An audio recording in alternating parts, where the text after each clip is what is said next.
Up there. Okay, let me start. Um, Greetings, everyone, and welcome to Pro Wrestling Talk, which is a new segment of Mega Life 21.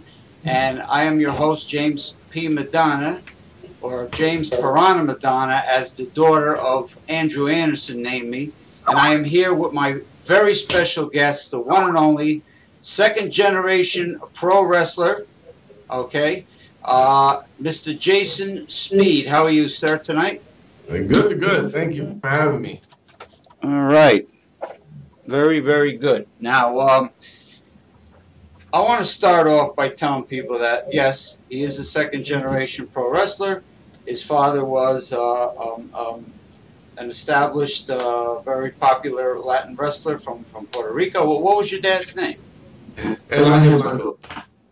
Okay, and which means White Angel. White Angel?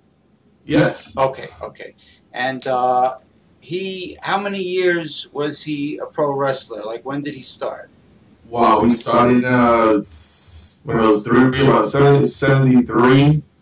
And I think his last match was 90. So he's been out there quite a while. Wow. Wow, yeah. I mean, he wrestled when wrestling was wrestling. I don't want to complain about the work the guys do now, but there it was no bull. It was straight up wrestling. It was entertaining. I mean, not so much glitz and glamour, but I mean, it was just hardcore wrestling. I mean, it was real wrestling. I mean, it was really entertaining. Mature guys doing their thing, and I don't know, I miss those days. I remember going there and just I couldn't wait for my father's matches to come on. I'm not saying it just because it was my father. I mean, his matches were the best on the card, and I look up to the man. He's still with us, and thank God. I look up to him. I salute him with my lucky shillelagh. Happy holidays to the whole Jason Speed Pro Wrestling family, and so your father was full-time, dedicated, devoted, old-school pro wrestler. Yeah. Back in the day when nobody, between you and me, nobody broke kayfabe. Yeah.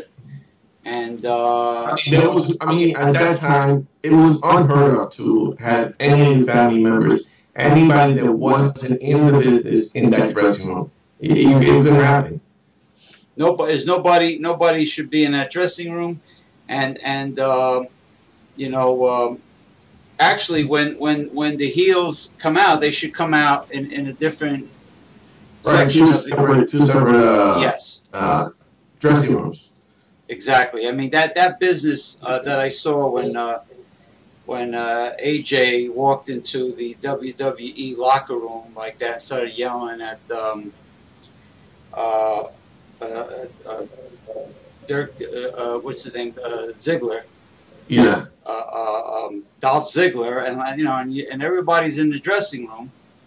I saw heels, I saw faces. I know some of the things they're doing now, it's just ridiculous. I heard somebody say this the other day, and I never really. I thought about it, but I never said it out loud. Which is when they start Raw and they start making these matches up as it goes along. Like there was no card to begin with, and they just started putting matches together as the show went on, which is bullshit. At random, you mean? Yeah. Today we're gonna make a main event. Like the main event wasn't made already. Come on, you think the people are stupid? Oh, what about that bullshit where they asked for the WWE Universe to vote on what the main event is going to be? We're counting on your votes. Yeah. Come on. That was done way back. Yeah, I don't buy that. It's a gimmick. And I mean, there's a lot of, like in the old days, like Gorilla Monsoon, the late great Gorilla Monsoon used to say, a big man with equal talent and equal athleticism, a big man will always defeat a good big man will always defeat a good small man. Mm-hmm. And I'm talking about the days when we had, well, back then they called it midget wrestling. I guess they have to call it vertically challenged wrestling. Political correct crap. Yeah, and the fabulous Moolah, the lady wrestlers were not glamour girls. They weren't. I mean, they were out there to entertain you, to give you a good show, not for their looks. Now it's all about these Barbie doll girls coming out. They can't wrestle for crap. I mean, I'm not saying all of them. I mean, for example, Lita is awesome. I give it to her. She has a lot of talent. There's very few. I mean, Beth Phoenix, but what was this girl that just left? What was her name? Ricky James. No, not Ricky James. Maurice from Canada, from Montreal. Maurice. She sucked. But I'm talking about what was this girl's name? Kelly. There was no talent there. She had looks. If she had looks, she had a stupid name, Kelly, and she had no. I mean, when I see a scrawny little Barbie doll getting a pin over a Beth Phoenix, it just makes me curse at the TV. I mean, Beth Phoenix, you can see that she is a well-conditioned athlete, that she's a naturally powerful woman. Come on, give me a break. The public, you're going to get the public to believe that? Yeah, it's crazy. It's crazy. I remember back in the ring, like I said earlier, it was just different. All the guys that I met, like Bobo Brazil, Andre the Giant, he came to my father's house in the Bronx. Andre the Giant, when I was little. When I put him on 2 chairs, I used to play with the man. He was a nice guy. Bobo Brazil. Killer Kowalski was friends of ours. Bob Backlund, his son, David. I hung out with all these people. It was good times. That was good wrestling. I'm glad to do what I'm doing now, but it was just a whole different world back then. Did your dad know Pedro Morales? Yeah, of course. Tito Santana. And they were all in that circle. Actually, I don't think I ever told you this. I mean, we spoke many times on the phone and the internet. My dad taught Hugo Sabinovich how to wrestle. Oh, wow. Yeah, I remember him. And he was the Spanish announcer for WWE. Yes, he was. He had the curly, the mop of hair. Right, and his first match, he couldn't take the fact that he lost. And he actually went under the ring and started crying. They had to get him out of there. Oh, wow. So, that was one of my memories of him. And he used to come to our house to Christmas Eve and Christmas. And his first match, he went under the ring and started crying because he lost. I heard in Puerto Rico, there was, the only time I was in Puerto Rico, I was watching in a hotel room. It was Condado Holiday Inn in San Juan. Yeah, I know. By the bay, across from the Caribe Hilton. But anyway, I was watching. I guess it belonged to the NWA back then. The Caribbean promotion in Puerto Rico. Was it? No, that's Carlos Colon. Carlos Colon ran that promotion. Uh-huh. And I was watching. There was the Super Medics. Yeah, that was which I heard. I don't know how true this is. That one of them was Johnny Ross. I mean, I don't know. Yeah, it was. And there was Jose Estrada. Remember Jose Estrada? Yeah. I thought he was pretty good. But, I mean, there were situations like, let's take Ross.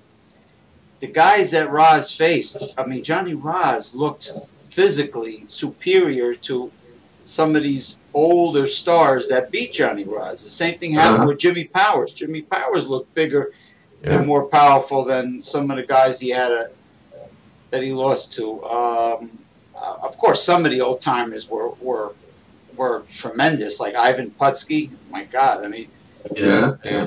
But he was a power lifter originally, like Bruno. Bobo Brazil. He was one of my favorites.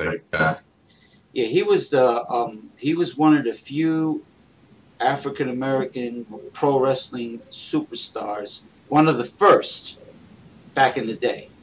Mm-hmm. you didn't see that many. Bobo Brazil was one of them. I mean, I was talking to Rocky Jones, and when he wrestled, he traveled a lot.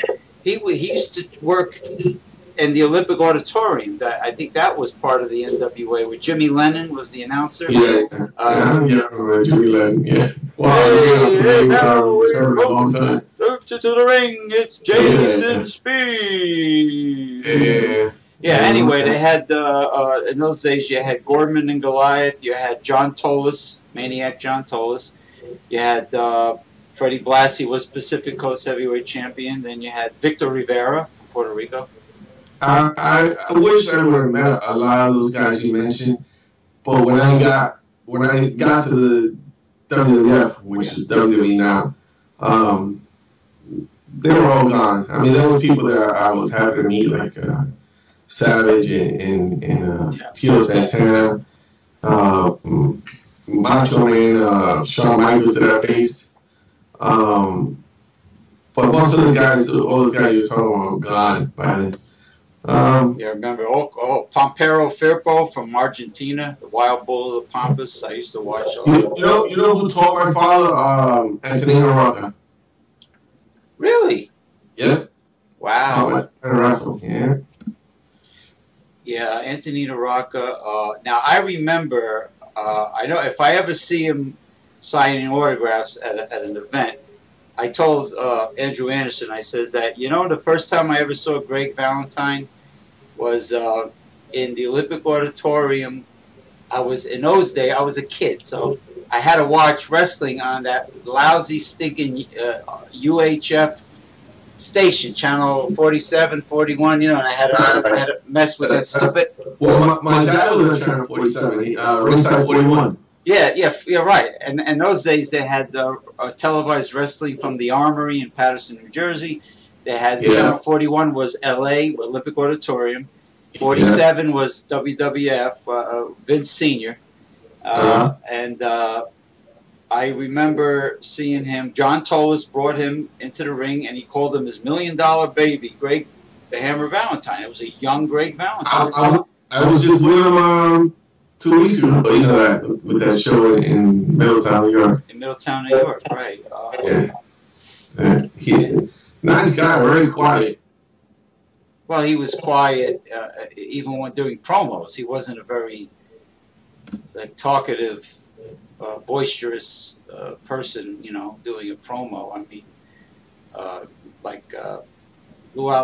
Lou Albano and Johnny Valiant. I mean, they were very, colorful. What I didn't like, I'm sorry to cut you off, but what I didn't like that night, I'm not going to mention the two people who said it, but I really was pissed because I have respect for these legends.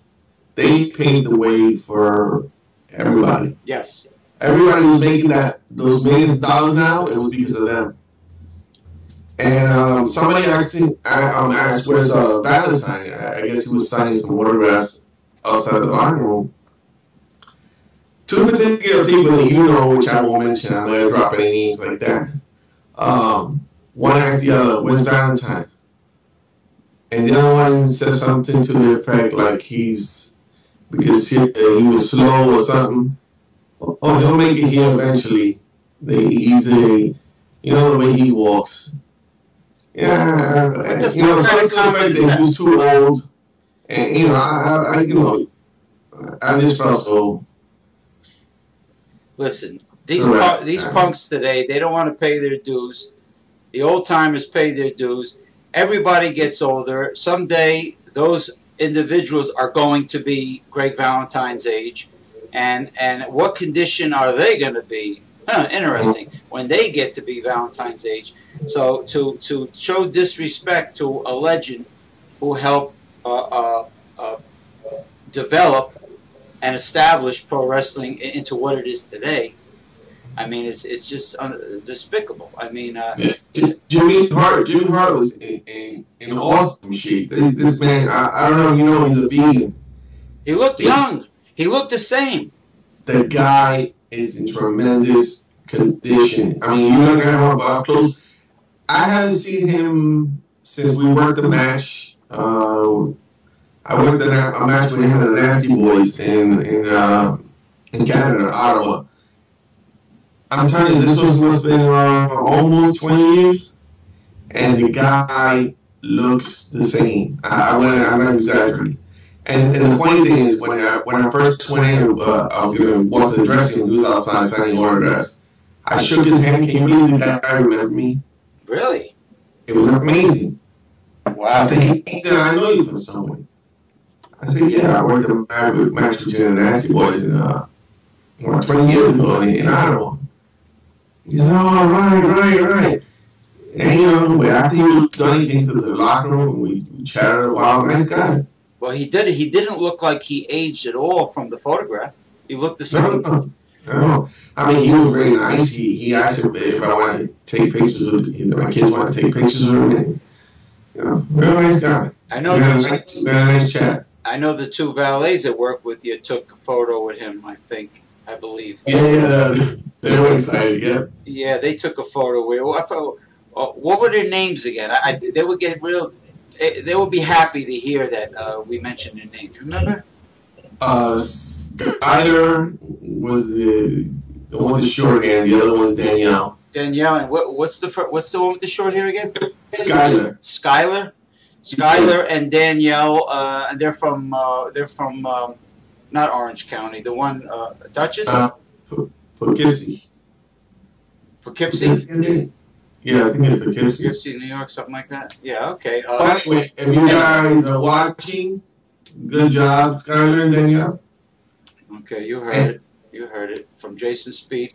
I mean, the whole format of pro wrestling talk, I just want people to know the show we're doing now is 100% ad-libbed and unrehearsed. Yeah, now the other ones, people with questions and this and that. This is basically two buddies we're talking. This is bantering off the top of our head. Nothing is planned. I like to do it that way with all my shows, just like Jackie Gleason did the Honeymooners. No rehearsal. Just let it flow. By the way, that was one of my favorite shows. Yeah, the Honeymooners were funny. A very low budget, but very funny. Did you know that they got canceled because of I Love Lucy? And they didn't become big until the reruns? Like the reruns made them big. Yeah. But anyway, getting back to pro wrestling, the very first time I ever seen pro wrestling, and it was funny, a situation. I was in 7th grade, and I won't mention the year, but I was in 7th grade. So anyway, one of my classmates, his name was Jose Luna. So Jose started telling me about this thing called professional wrestling. Hey, James, I've been watching this. You ever watch this? He was talking about it. I go, what's that? I go, he explained to me what it was. And he says, oh, yeah, they do interviews. They scream at each other. They go nuts sometimes. And there's good guys and there's bad guys. So Jose told me all about it. So I go, well, when is it on? So he mentioned to me, Channel 47, Channel 41, UHF stations in our area, in New York, New Jersey area. So anyway, I think 47 was Linden and Newark or something. Yeah. And 41 was Patterson, I think. Yeah, Patterson. But anyway, I turn it on. I fiddle with that stupid ring antenna in the back. I felt like tearing it off and stomping on it. Anyway, I finally get a good reception, and the first thing I see is a very young Vince McMahon in that yellow sports jacket. Sports jacket, yeah. Yep, the yellow sports jacket, interviewing Pedro Morales, who at that time had just won the world championship from Ivan Koloff. And that's when I first started to watch wrestling. Then, of course, I saw the Grand Wizard, who was a real pisser. Yeah, he was excellent. Yeah. I mean, some guys were great at promos, like Superstar Billy Graham was great. Superstar Billy Graham. There's a lot of names now, too. Ric Flair, Bobby Heenan, The Rock.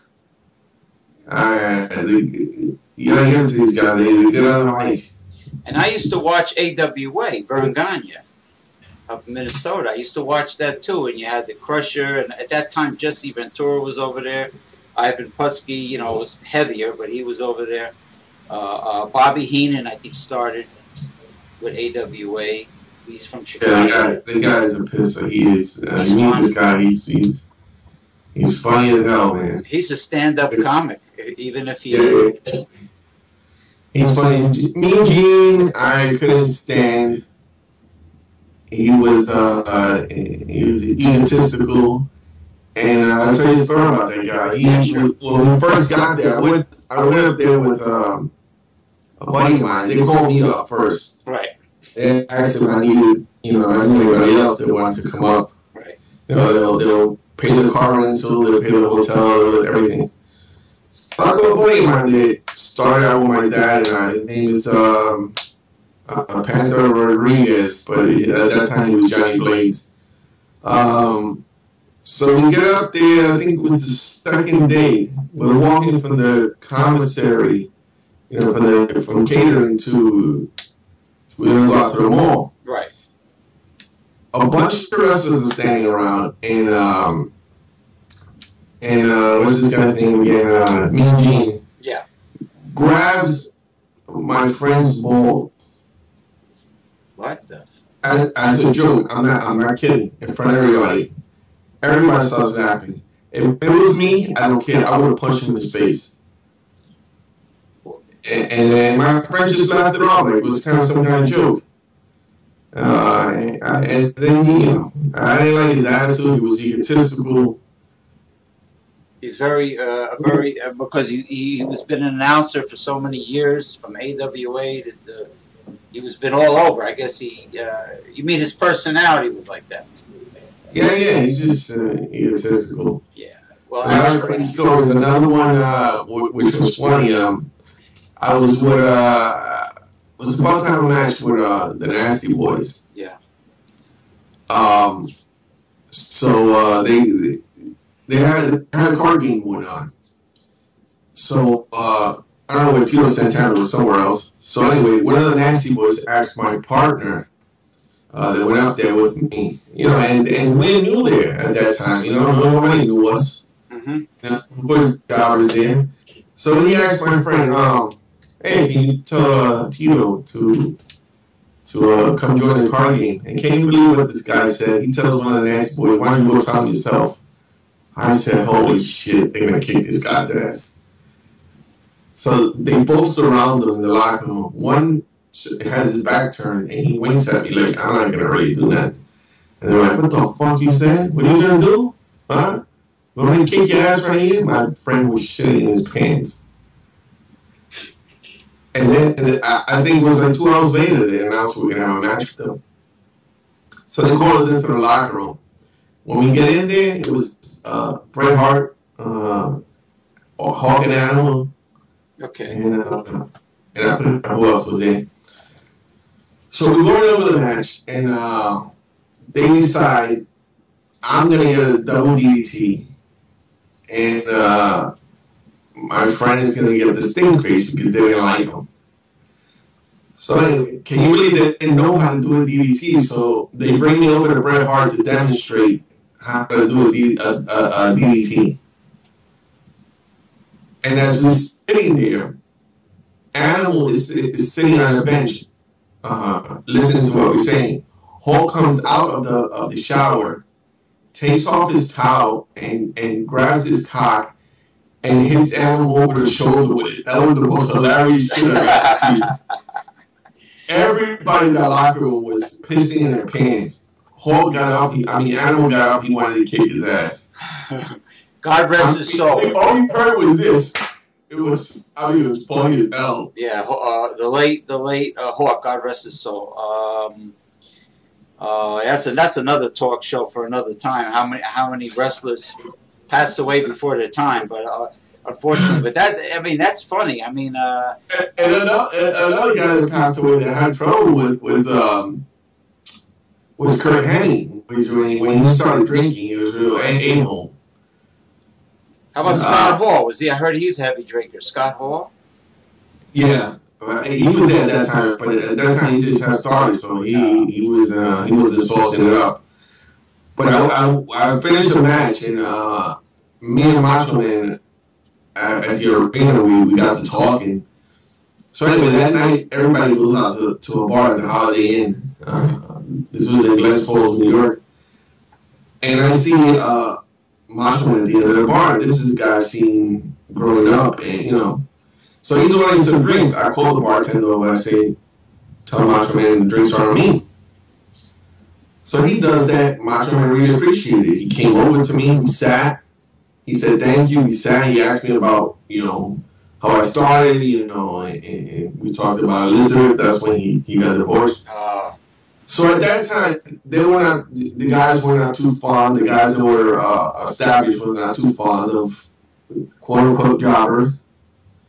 So he sees me talking to Macho Man. He comes over and says, "What the fuck you doing with this punk?"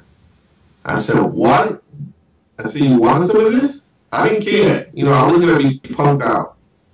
And then Macho Man puts his hands between us and said, "Leave him alone. He's with me." And the guy just walked away. But he was really.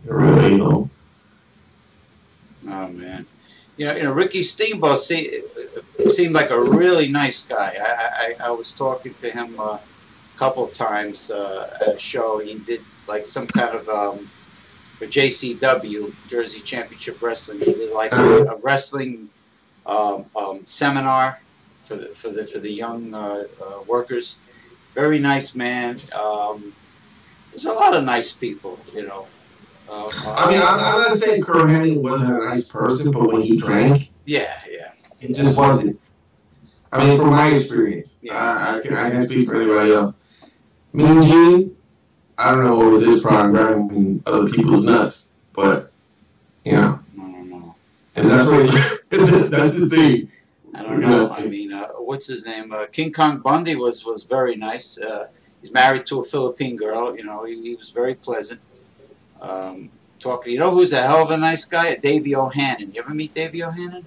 Yeah, I told you I spoke to him on the phone. He used to work with my dad. Oh, yeah. Yeah, he used to work with my dad in the old days. Yeah, he told a story at the ECPW awards dinner in Saddlebrook years ago. I did some kind of video with Andrew Anderson. I forgot what happened to him, but he told a story where he used to go on the road and he was buddies with S.D. Jones. Oh, that's another buddy of ours. Yeah, he lives in the Bronx. Yeah, I think he passed though. I think he. Yeah, he did. Yeah. S.D. Jones. He was a friend of my dad. Yeah. And of course, your dad. All the guys from the 70s. Your father probably knows more or less. Yeah. Ravishing Rick Rude. He died early in life. Yeah, he was cool. Yeah. You met him? Yeah, he was cool. Yeah, he had a great gimmick. That whole thing with that guy Pringle, what's his name? Paul Vera, very nice guy. I got to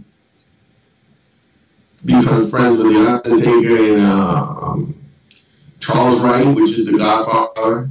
Mm-hmm. Nice guy. After I finished with WWE, which is WWE, I was on my way to Chicago to visit my aunt, and we ran into each other at the airport, and we sat on the plane together and talked about all the old times there. That's another cool dude. Yeah. I met a lot of nice people, man, and I'm still doing my independent thing, and with Gino, ECPW. Yeah. And I don't know. Yeah, Beefcake has been doing the local shows. Yeah, I think. This is the first time I'm going to say this, but I think it might be. I'm not sure. It might be my last year doing this. I don't know. If I don't. Things don't start picking up. I think I'm just gonna. And I'm not feeling it. I think maybe another year, and I'm hanging up the boots. You're hanging up the boots. You're gonna concentrate on other aspects of pro wrestling industry. Yeah, probably, maybe some promoting or booking or something like that. Yeah. What about a school? We'll see.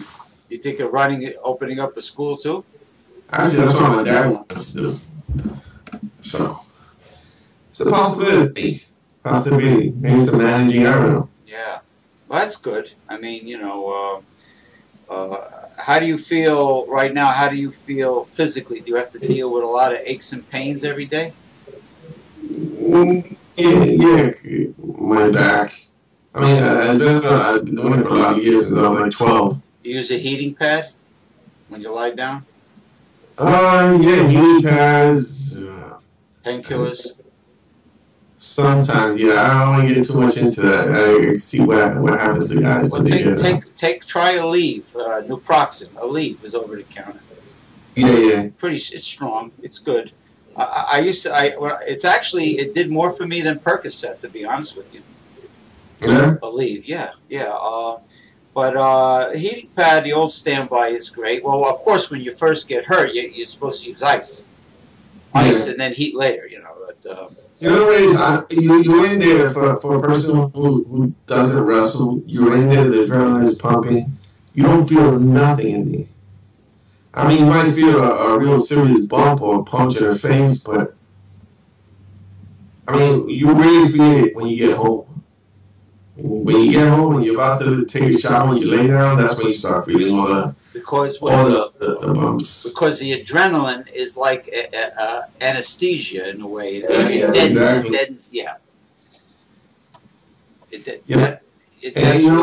I'm gonna my last match. I'm gonna put this invitation out to you. I want you to put on your wizard gear and you're gonna walk into the ring. Well, as long as the so-called promoter doesn't give me a hard time, whatever organization you're gonna be wrestling. It's my day. It's my day. Oh man! And I'm gonna invite.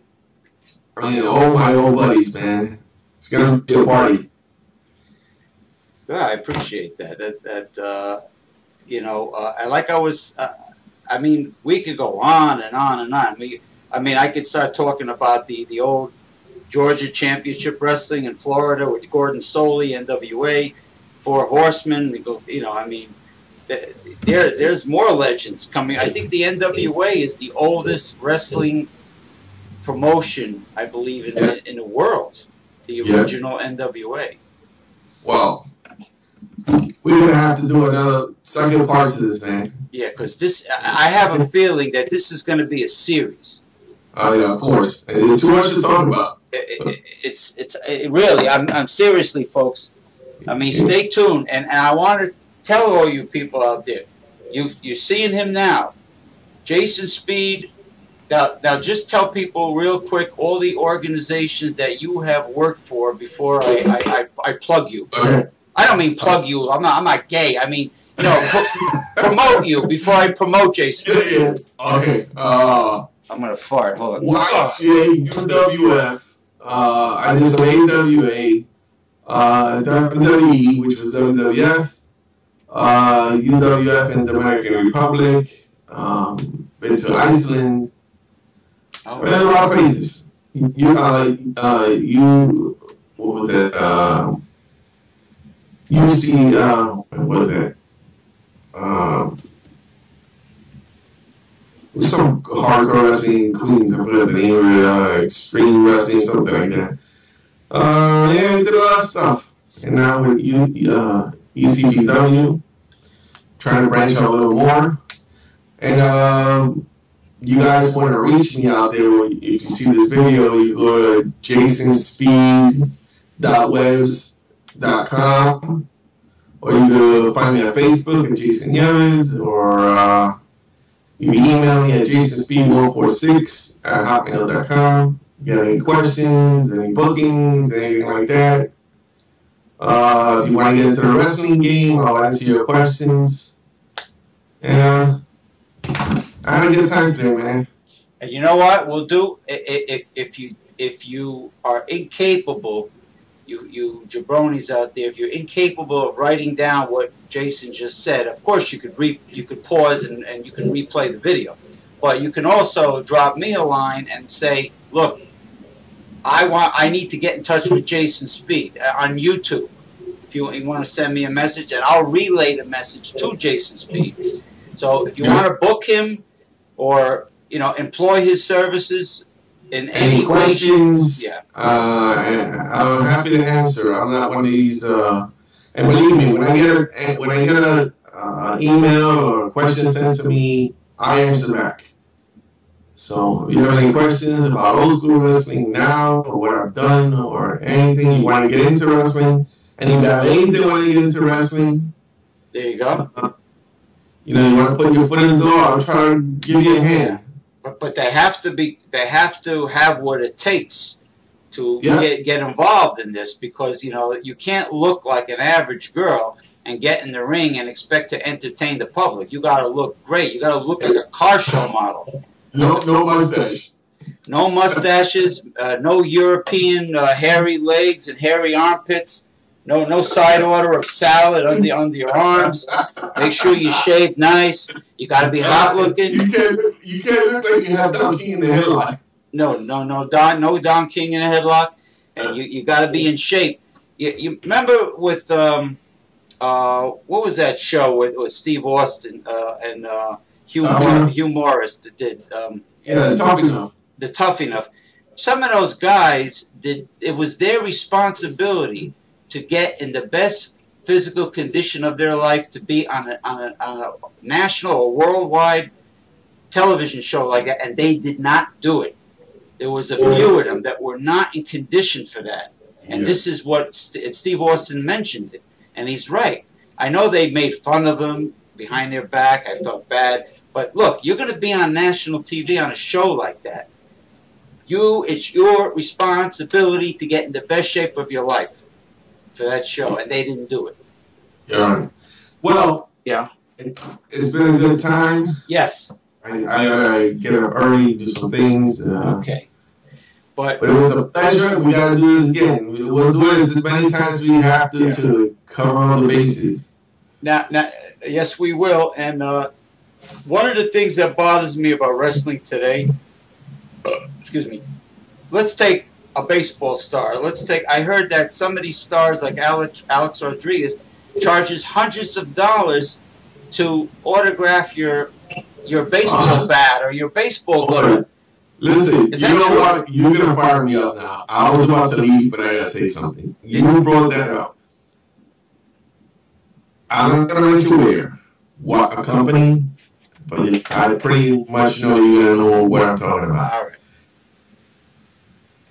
And with the indie show, these guys were coming out with their 8x10s or whatever. Okay. And selling them to the kids. All right. Okay. I can see where you really need it, and it's hard times. I understand, these guys, so they get paid peanuts. There were kids coming up to me, little kids with $2 or $3 in their hands, wanting a picture of me. I made up about 50 8x10s. Can you believe that I just signed them and gave it to them? I couldn't look into these little kids' face and take their money. I just couldn't do it. Well, the Iron Sheik in Pequannock, New Jersey, he said, he turned to me and he says, these little kids don't have any money. What do you think's a fair price? He says, what do you think, $5 instead of the usual? Yeah, all right. They're little kids, so he charged them like $5. I mean, I don't know. I could have sold them. I just couldn't do it because I saw them. They didn't have any money. They got $2 or $3 in their hands. They probably spent money on candy and popcorn to get the entrance to get in, and I don't know. That was just me. I couldn't do it. So those sad little faces. Yeah. So what do you think? It's the agents with all these modern big stars of today, these athletes of today? You think it's the agents that cause all this greed? Yeah, I think they push it on them. Come on, you gotta make that money. You gotta make that money, but yeah, I don't have much. I just gave it away. I just couldn't see these little kids. They were so happy just to be there and to take pictures with me. I just couldn't do it. I'm not knocking anybody who does. That's their thing. But I just couldn't do it. And there's some indie wrestlers who think they're stars, legends in their own mind that get real cocky at the table with their 8x10s. I mean, they want to, they never made it to WCW or to WWE or whatever. They never made the big leagues, and they're acting like they are big leagues. Yeah. And I know some. They got a whole table to themselves, a big spread. Yeah. Yeah, they have stacks of them in every position imaginable, all neatly stacked. And you know who's very attractive, but I only feel that way. Some people may, but there's so many wrestling divas and knockout stars around. But I think ever since Gail Kim turned into a heel, she's become more attractive than she ever was. But I like Asian women, so yeah. I well, anyway, all right. Do another one. Yeah, we'll do another one in the near future. I want to say thank you to you. Thank you to everybody out there watching. Like I said, I'll give the information really quick again, if you don't mind, James. Go ahead. All right, it's jasonspeed146 at hotmail.com or Jason Nieves at Facebook, or you go to my website, which is jasonspeed.webs.com. And I put there where I'm going to be. I put up pictures. You can leave messages. You can sign up for free. You can be a free member. I mean, there's no gimmicks. You don't have to put a credit card. Just sign in. You're a member. And you can leave messages, and I'll answer back. And you can see Jason's videos, of course, on YouTube. Yep. Just type in Jason Speed, ECPW.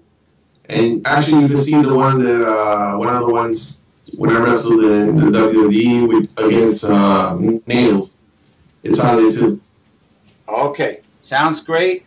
And this will be a series, and we got too much to cover. It's too much to cover, but this is the first of a whole host of Pro Wrestling Talk future shows that we will do, and I have a feeling that this first installment, so to speak, this volume 1 is going to be a success. So thank you, and have a good night.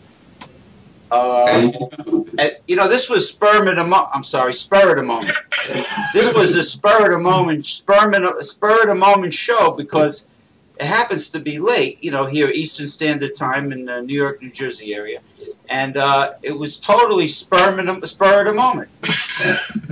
So, yeah. All right. Take care. Thank you, everybody, and James, we gotta do it again. We just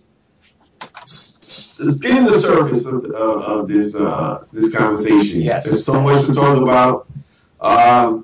To you all wrestling fans, thank you very much. Thank you, James. And by the way, if any of you viewers out there have any particular comments or questions, please leave them underneath the video, underneath the show, and leave your name and where you're from, and we will address your questions right on the air on the next show. How's that sound? Does that sound okay? Yeah. And another thing, if any of you viewers want to have a wrestling show for a fundraiser or for the fire department or for your school or anything like that, drop us a line.